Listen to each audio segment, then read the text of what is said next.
Good afternoon, everyone. Thank you very much for joining us today.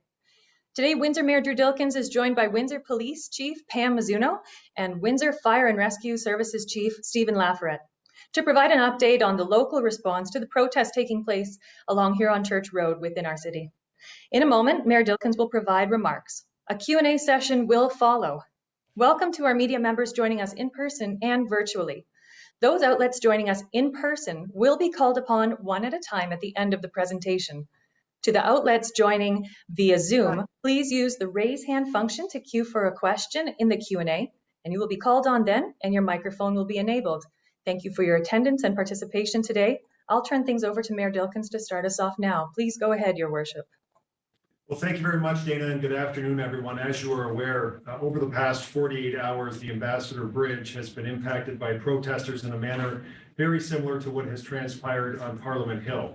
The difference here, however, is the significant impact on the busiest international border crossing in North America, and of course, locally on our own economy in Windsor-Essex. Now, I want to spend a moment talking about what's at stake here before I turn things over to the Windsor Police to provide a tactical update. The local transportation and warehousing sector is made up of 2,600 businesses employing over 10,000 people in Windsor-Essex. Those are 10,000 members of our own community. It is also an enabling sector that helps to move goods, people, and services.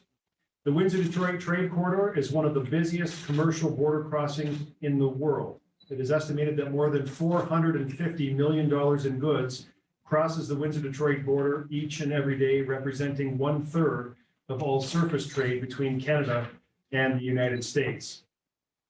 More than 6,500 people residing in the Windsor-Essex area work outside of Canada, nearly all of whom commute across the Windsor-Detroit border. This includes healthcare workers that have spent the past 2 years saving lives on the front lines of this pandemic on both sides of the Detroit River.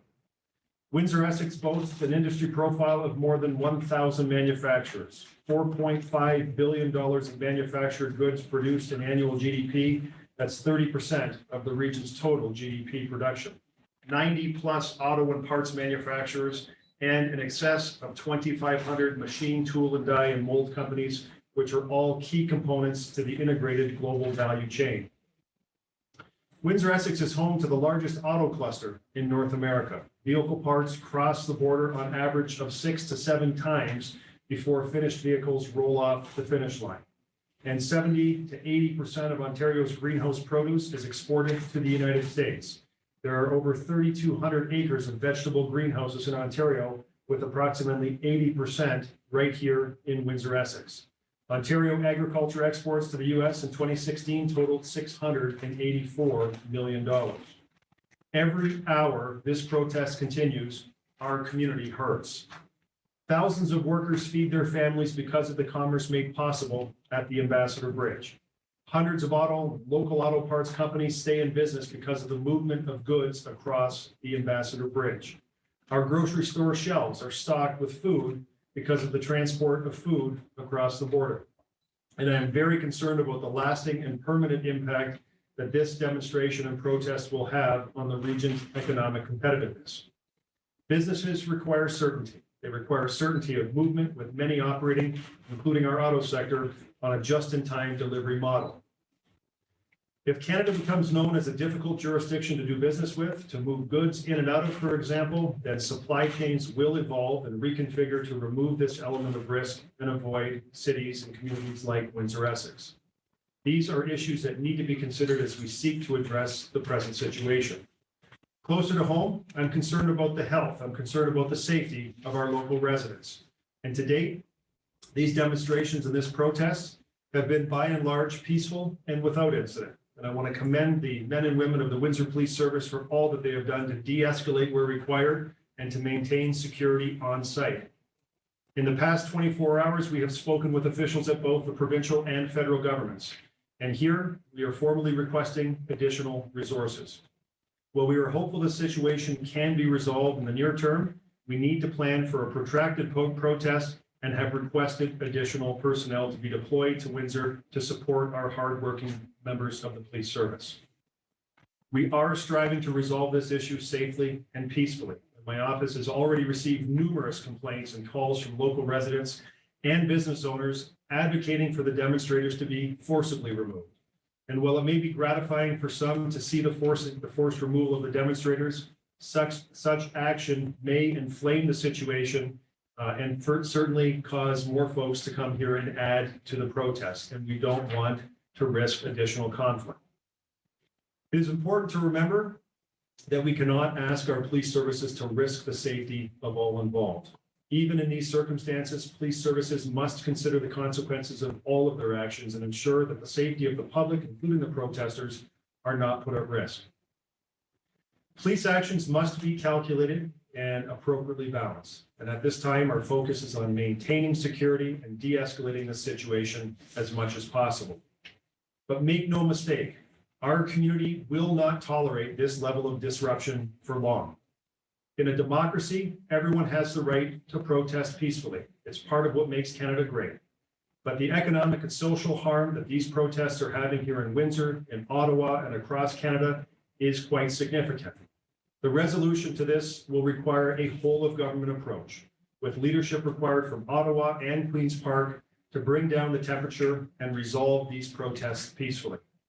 And I want you all to know that I will do all that I can to safeguard the safety, the security, and the livelihood of Windsor residents. We need continued partnership with federal and provincial governments and no jurisdictional finger pointing.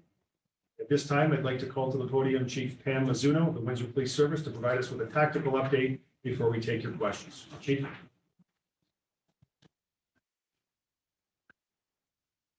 Thank you, Your Worship.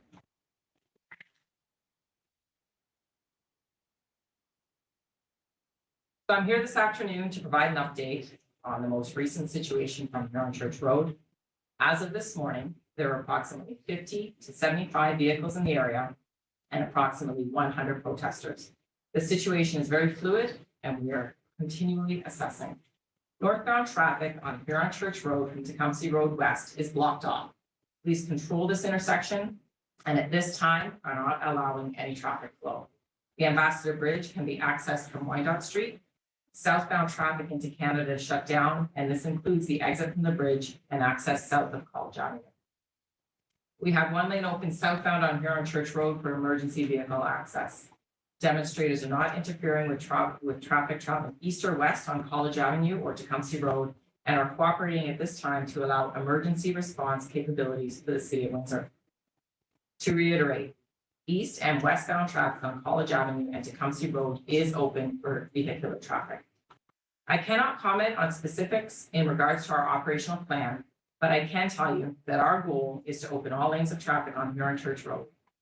In order to do that, we are taking a diplomatic approach and attempting to negotiate a safe and sustainable resolution. I realize this is an emotional time for many and urge everyone involved not to jeopardize public peace or participate in purposely illegal events. To those engaged in the protest, we implore you to continue to speak with our officers on the ground. Impromptu road closures and walking demonstrations by the protest groups will hinder emergency response and will jeopardize those who need assistance. It is essential we have first responder access to the West End. I have heard from many business owners and citizens, and I too share your concerns. I understand that the Windsor Police Service respects the rights of Canadians to exercise their freedom of expression and peaceful assembly. However, I can assure you that the Windsor Police Service will not tolerate illegal or disorderly behavior, and we will investigate any criminal acts in accordance with legislative responsibilities. Our officers will resort to the level of intervention necessary to ensure the safety of the public and to maintain peace, order, and public security. The proper use of police discretion is a valid and appropriate approach to de-escalating situations. This should not be confused with a lack of enforcement. Throughout the pandemic, our officers have exercised this discretion when dealing with other unlawful activity relating to government mandates. In those instances, officers identified responsible parties at the scene and enforced the law by arresting or ticketing offenders when a lower risk opportunity presented itself. Before I conclude, I would like to take a moment to thank the members of the Windsor Police Service for their professionalism, patience, and dedication to duty. As we move into a third day of protests, I'm aware of the potential impact that a prolonged event may have on the well-being of our members. I'm appreciative of the ongoing support that we have received from the community and for their patience during this challenging time. I echo his worship's sentiment that no one agency can resolve this situation alone. Today, I will be forwarding a request to both provincial and federal officials looking to attain shared resources as we need them in the form of personnel and equipment.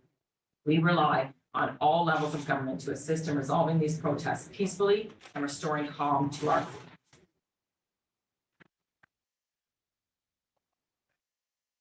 Questions in the room first? CBC. Yeah, our reporter on the ground this morning, he witnessed a truck with a Canada flag on it passing police and joining the protest.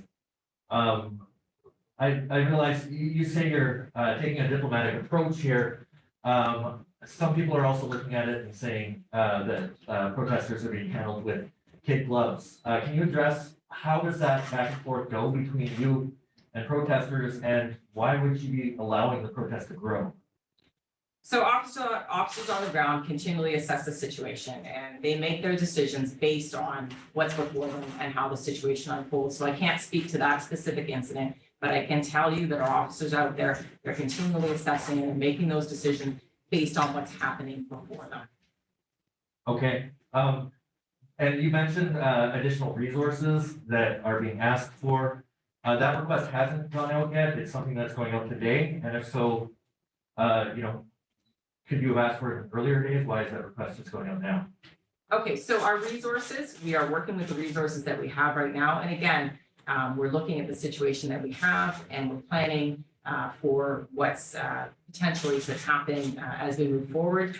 So the resource request is being made to address any needs that we may need as we move forward with this situation. Okay, and when you say provincial and federal, who specifically is that? What departments are you making those requests to? So for the provincial, it's the emergency preparedness, or sorry, for the federal, it's emergency preparedness, and provincially, we'll be looking to the Solicitor General. We'll move to CTV. You mentioned yesterday that some tickets have been issued. Maybe you can give us an indication of how many tickets, what these tickets were for. Were they Highway Traffic Act? Were they speeding tickets, idling tickets? Where do we go? So there were 4 tickets issued. I believe it was on Monday night and Monday. None were issued yesterday, and they were for moving violations. Okay. I guess, how long will they be allowed to remain? So again, we're working with communicating with the protesters, with the demonstrators, working with representatives from the groups that are out there. There are a couple of groups. We're speaking to representatives there. And as I said, public safety is the #1 priority, and we're looking to restore traffic flow in the area. Some traffic flow, but the goal is to have Huron Church Road open. How closely are you watching what's happening in Ottawa, and what lessons are you taking from that and applying here? So we are watching Ottawa. We've continually watched Ottawa. We were aware that we ended up with protesters attending the Ambassador Bridge, taking lessons. There are lessons to be learned from there. I'm not going to speak to any specific operational tactics or moves that we'll be using, but we have taken some of the lessons learned there and applied them. Blackburn. Mayor Dilkens, you mentioned additional resources as well. Are these separate from what the police services are requesting? No, they're the same, and the chief and I are in communication. The chief is speaking with the commissioner of the OPP. I've been meeting and spoken with the Solicitor General today, the Premier, Minister Mendocino, and outreach from several other federal ministers as well. So we're all very coordinated and in touch with what the situation is like on the ground. And I think it's fair to say that at all levels of government in this country, everyone understands what's at stake when this border crossing is closed. It's worth saying that almost a full third of international trade between the United States and Canada crosses at the Ambassador Bridge. And so when this bridge is closed for an hour, it is noticed by the auto sector immediately, it's noticed by the greenhouse sector and many others. When it's closed for a number of days, people start demanding action, and we hear you. And we're not going to let this happen for a prolonged period of time. I don't think the federal government will let it happen, the provincial government or the municipal government. There will have to be a resolve one way or the other. And I'm not saying that to suggest that, we're going to go in with battering rams and 1,000 police officers. That may not be the solution, but there has to be a resolution to get this border crossing open so that we do not impact the economies of the United States and Canada, and further put people, hardworking men and women who want to go to work, who are already challenged by a chip shortage in the auto sector, who are already, facing layoff this year because of things like that. We're not going to further disadvantage those families who want to go to work and earn and put food on the table for their families.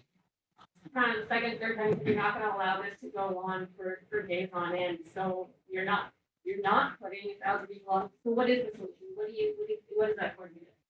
Well, I think there's lots of talk between all levels of government, lots of talk with the OPP and the chief and all of the police resources as well to figure out what that looks like. I absolutely commend the chief and the entire team for the negotiation that they've been able to undertake with the protesters to be able to have traffic moved out of the northbound lane.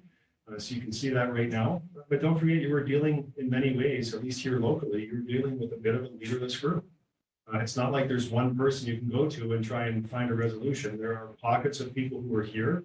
They're not all here for the original mandate of the Freedom Convoy in terms of how it started. And I'm sure if you asked 100 folks who are here, you'd probably get a different list of what their top 3 important issues are from almost every single one of them. Was the city and Windsor Police ready for this, or did this catch you off guard with what transpired in the last 3 days? Well, I'll speak for myself, and then the chief, certainly you can talk about your feelings on this.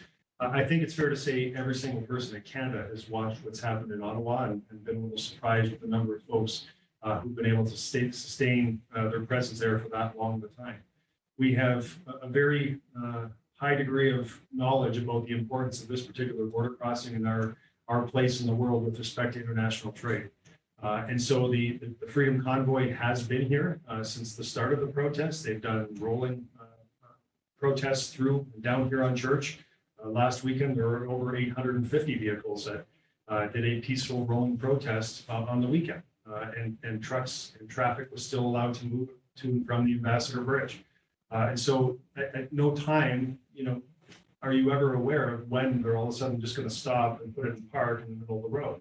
And that's part of the complicating factor here is that it's difficult to tease out who is part of the protest and who is not part of the protest in each circumstance. And you never know when the protest will escalate from being peaceful like it was to a situation like we have now, which is still peaceful, but certainly a lot more disruptive to the national economy.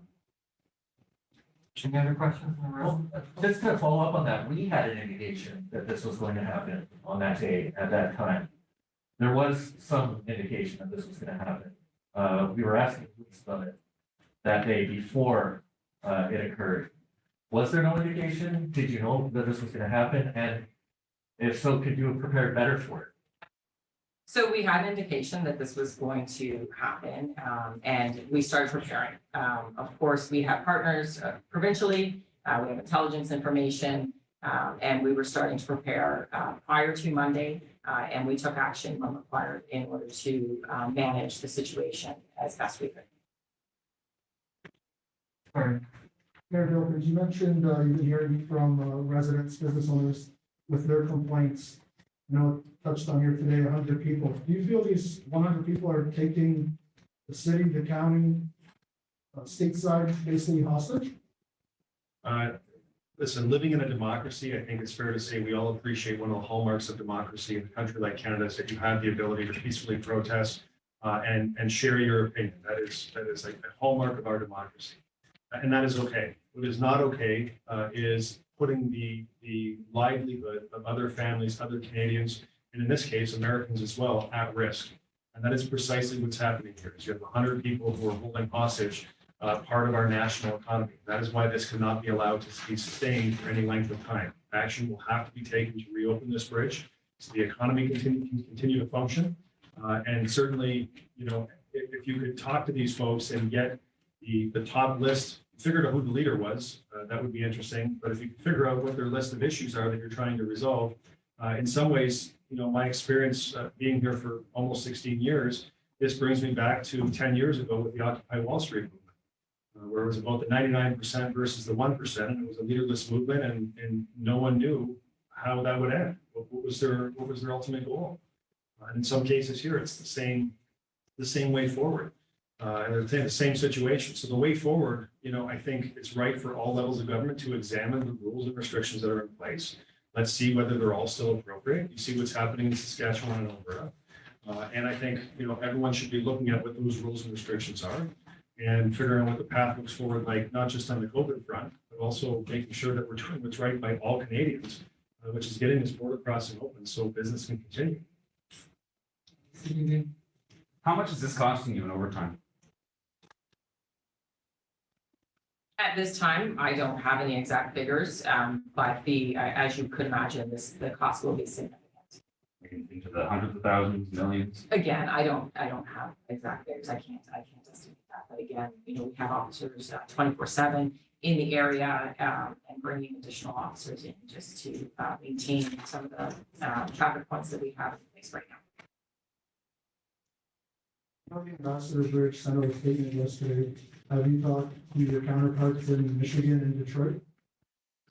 I haven't spoken with the Mayor of Detroit on this particular issue, but I did have a conversation and been texting back and forth with Dan Stamper at the Ambassador Bridge.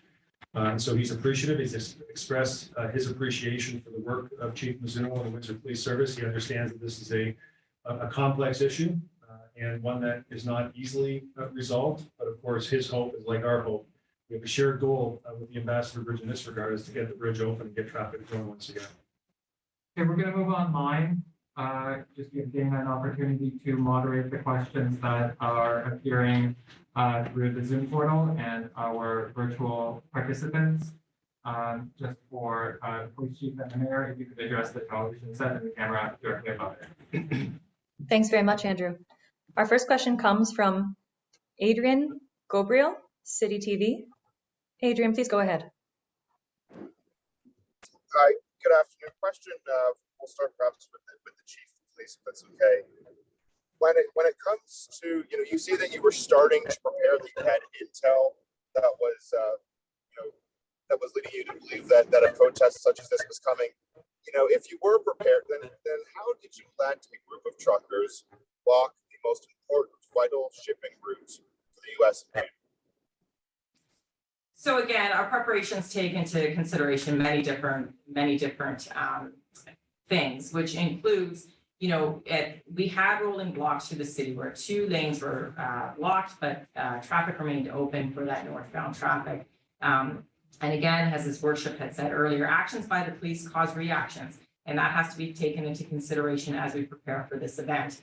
We did take some actions in order to mitigate some of the congestion in that area and reduce it, which has helped in our response to the situation.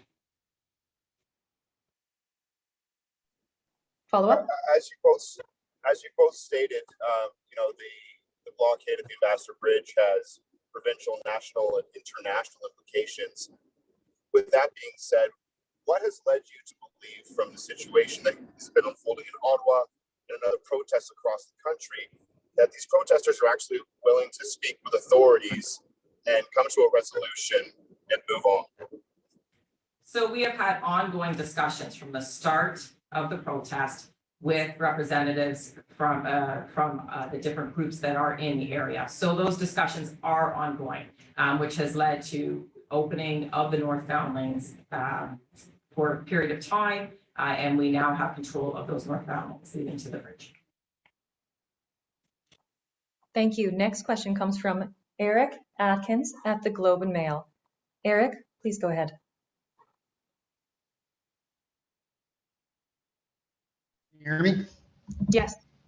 Thanks. My question is for the police chief. You said you respect the right of protesters to peaceful protests, but the mayor described this as an effective hostage taking. Given the importance of this crossing to the community and the country, what will it take for the police to take action to dismantle this? So again, our priority is public safety and keeping the peace in the area. And the actions that we take will prioritize that, our public safety and keeping the peace. We will look at the actions of the demonstrators and we'll respond accordingly. Again, as I have said earlier, we're not going to tolerate illegal activities and we're going to take the action necessary to respond to that. It may not be immediate. We will conduct those investigations and make charges at the appropriate time. Follow up. If you say your job's to keep the peace, but your job's also to enforce the law. What will it take you to enforce the law in this case? You're right. We still have to mitigate the risk to the public and the risk to our members of our community and everyone involved, including the protesters. And that figures into the decisions that we make as to what actions we will take in order to restore traffic flow into that area. Thank you. Next question comes from Owen Wolter at windsorite.ca. Owen, please go ahead. Good afternoon, Mayor Dilkens, Chief Mizuno. You mentioned that the Windsor Essex community will not tolerate this level of disruption for too long. What sort of resources would the city and the police require, say from the OPP or from other police forces, or in terms of funding from the province, in order to clear this out if this does escalate? So I'll defer to the chief on resources, and those could change. I mean, the conversations I've had, they can change based on the circumstances on the ground. So it could be 30 people at this very moment, and an hour from now, you may need 80 to deal with any escalation that may happen. But to provide context to some of the folks who are watching this and on the line, wondering why police aren't just going in there and with tow trucks and the number of officers and removing everybody, you have a number of people who are on the ground here, who are part of the protest group, who have outwardly stated that this cause is so passionate for them, that they feel such a passion for this particular cause that they're willing to die for. And I think one can appreciate that if you have people who hold that sentiment, the situation can escalate and become very dangerous for police and those members of the public in very short order. And I think it's fair to say that all of us don't want to see people get hurt. I want every officer to go home at the end of the day, as with the chief. And I want every person of the protester group and the members of the public who are moving through that area to be able to do it safely as well. And so in some cases here, guys, I'll be really honest with you, you're trying to have a rational conversation, and not every person on the ground is a rational actor. And so police are doing what's right by taking a moderate approach, trying to sensibly work through this situation to find a resolve where everybody can walk away, nobody gets hurt, and we resolve the situation and get the bridge open. It is a complex situation that is unlike many others that we've seen in the community, and a police response that escalates the situation would certainly be evaluated in a way that I think would be unkind to police at the end of the day. Now, I say all that, but I want to say that recognizing that I get that residents are frustrated by this. I get that they just want to see this go away. They're tired of some of these protests for certain causes related to COVID. These are residents who've gotten their vaccine, who don't mind wearing a mask and doing sensible things in the middle of a global pandemic. I hear you. I hear that you want this to end and you want these people to go away. And so do we. And so allow us to sensibly work through this so nobody gets hurt. And the ultimate goal that we all have, everybody in this room, is to get this international border crossing going, get our auto sector back in business with just-in-time delivery, make sure that the goods that are grown at the greenhouses in Essex County can get to market, and that we can continue to be strong contributors to the GDP of our nation. Follow-up? Is a state of emergency on the table to access additional funding or resources? It is not at this time, and I would submit that it's just not required. There is good flow of communication. Declaring a state of emergency won't do anything to change the situation. We have a good flow of communication. We've talked with the Premier, the Solicitor General, talked with federal ministers. Everyone is aware of the importance of this border crossing. They're all asking what resources are required to move forward. We have a very open ear, and as the chief had indicated, they're preparing the letter with that request that will be sent off later today. And we will deal with things with our federal and provincial counterparts in due course. Thank you. The last question comes from David Walsh of Bloomberg Detroit. David, please go ahead. Thank you. Can you guys hear me? Yes. Yes. All right, great. You said you're trying to negotiate a settlement, Mayor, but it's multiple groups. It's sort of leaderless. Who are you talking to? What are the groups, and how do you go about doing this when it's such a disparate group? So again, we have officers on the ground. We have officers who are trained in negotiations and liaising with the members of this group. We've asked for members of the protesters to step forward as the leaders of the group to have the discussions with the police, with our leaders that are on the ground in order to try and come to a sustainable resolution to this issue. And one quick follow-up. I thought I heard only emergency vehicles could go northbound on Huron Church Road, but trucks are still getting across the bridge in the opposite direction, correct?